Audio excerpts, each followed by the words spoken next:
एक और NFN के ट्यूटोरियल में खुशामदीद। इस वीडियो में हम एरेज के बारे में सीखेंगे। एरेज असल में एक कलेक्शन ऑफ वेरिएबल होते हैं जो कि एक सेम टाइप के डेटा टाइप के होते हैं।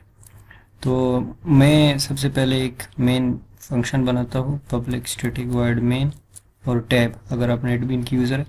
उसके बाद मैं क्या करता हूँ, अगर मैं एक प्रोग्राम लिखना चाह रहा हूँ जिसमें मैं 10 वेरिएबल इस्तेमाल कर रहा हूँ, A1 int A2 int A3, तो ये एक सही अप्रोच नहीं है। इससे एक अच्छी अप्रोच वो मैं इस्तेमाल करूँगा इस प्रोग्राम में, और वो क्या अप्रोच है? वो अप्रोच है एरेज की। तो सबसे पहले मैं अपने एरे को डिफाइन करूँगा।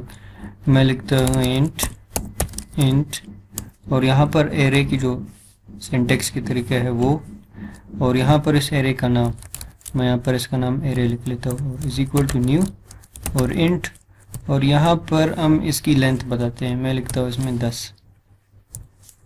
अब इस लाइन ऑफ कोड ने मेरे लिए एक एरे जनरेट कर दिया। अब इस एरे में फ़िलहाल कुछ वैल्यू नहीं है।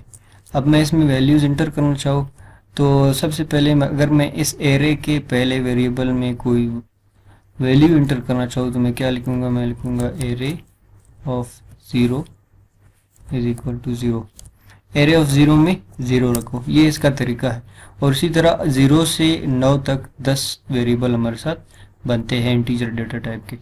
तो इस के लास्ट वेरिएबल में मैं अगर कुछ सेव करना चाहूँ, मैं लिखूँगा array of 9 is equal to 9। तो इस तरह मैं इसमें वेरिएबल सेव करता रहता हूँ। अगर मैं इसमें से किसी एक को प्रिंट करके आप लोगों को दिखाऊँ एस आउट, और मैं इसमें लिखूँ एरे ऑफ 9 और शिफ्ट F6 के साथ मैं इस प्रोग्राम को चलाऊँ, तो जैसा कि आप देख सकते हैं हमें 9 वैल्यू मिल गई।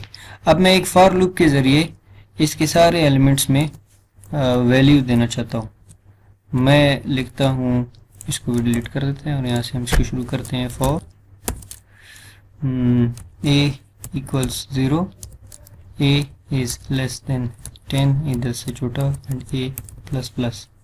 अब a हमें एक एरर दे रहा है कि a वेरिएबल नहीं है, तो हम यहाँ पर लिख लेते हैं इंट a। और यहाँ पर मैं इसके हर एक वेरिएबल में एक वैल्यू डालना चाहूँ तो मैं क्या लिखूँगा? मैं लिखूँगा एरे ऑफ a में सेव करो a की वैल्यू जो भी हो इस वक्त। अब ये मेरे पास सेव हो गए। अब मैं इसको दिखाना भी चाहूँ तो मैं क्या लिखूँगा? फॉर a इक्वल्स 0 और a is less than 10, a plus plus, और यहाँ पर मैं दिखाऊँगा एरे ऑफ a। अब इससे मुझे सारे वो वैल्यूज़ मिल जाएंगे जो इस वक्त एरे के हर वेरिएबल में से हो गए। मैं इस प्रोग्राम को चला के आपको दिखाता हूँ। तो जैसा कि आप देख सकते हैं 0 से 9 तक इसने सारे वेरिएबल्स में एक एक वैल्यू रख दी।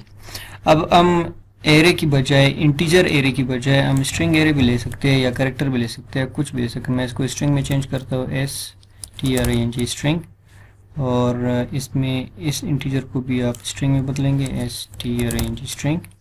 और यहाँ पर एक एरर आ रहा है, वो एरर क्या है कि हम एक एरे स्ट्रिंग एरे में इंटीजर वैल्यूज रख रहे हैं। तो मैं क्या करता हूँ, मैं इधर इसमें एक स्ट्रिंग रखूँगा, और वो स्ट्रिंग क्या है? NFN, और कंकेटनेट करो इस वेरिएबल को जो कि इंटीजर है इस वक्त, इसको इसके साथ कंकेटनेट करो, और यहाँ पर मुझे वो स्ट्रिंग दिखाओ। अब मैं इस प्रोग्राम को चलाऊँ तो जैसा कि आप देख सकते हैं NFN 0 से NFN 9 तक इसने हमारे लिए एक स्ट्रिंग एरे बना दी। तो इस तरह आप स्ट्रिंग एरे या कैरेक्टर एरे या इंटीजर एरे किसी को भी आप यूज़ कर सकते हैं, इस्तेमाल कर सकते हैं। उम्मीद है आप लोगों को समझ में आ चुकी होगी। मेरी आपसे मुलाकात होगी नेक्स्ट वीडियो में। शुक्रिया।